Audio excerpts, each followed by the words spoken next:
Hey guys, today I'm going to explain to you how you can get ombre colored hair at home at a really low cost. You're going to want to make sure that you have a high level bleach or lightener, the hair color or toner that you want to use afterwards, a brush, some gloves, a bowl, and either a towel or an old shirt to wear. If you want to get a color similar to what you saw in the pictures before, you're going to want to start out with a bleach or lightener right at about this level. If you don't, it's just going to look like roots. So you'll start out right about ear level and you'll use the brush to paint on the color from right about here down. You want to make sure that you really saturate the hair so that you're not leaving behind any streaks or spots, and then you'll blend that color lightly into the hair up here that's a little bit darker. You can even take the brush and create thin lines going into that dark color to really blend the colors together. You also want to go ahead and wash it out once you let it set and get it so that most of the moisture is not in it anymore.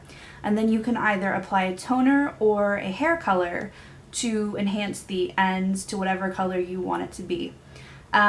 Insofar as the picture you just saw, we used a color that was about 3 or 4 shades darker than what she actually wanted because her hair is very dark. We didn't want it to have an orangey tone to it, and we knew it was going to fade because of the bleach.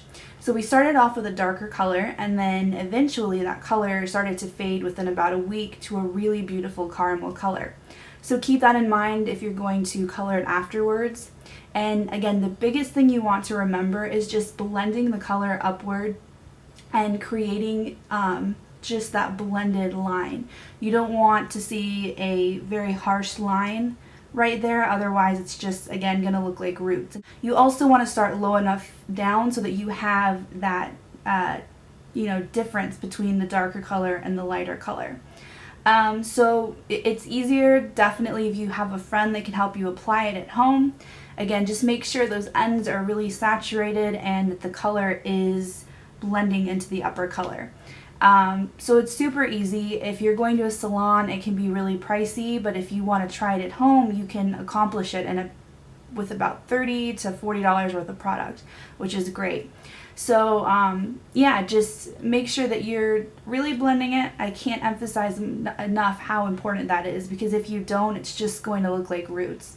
And then, pick out a color that you want the ends to be if you don't think it's going to turn that color to begin with.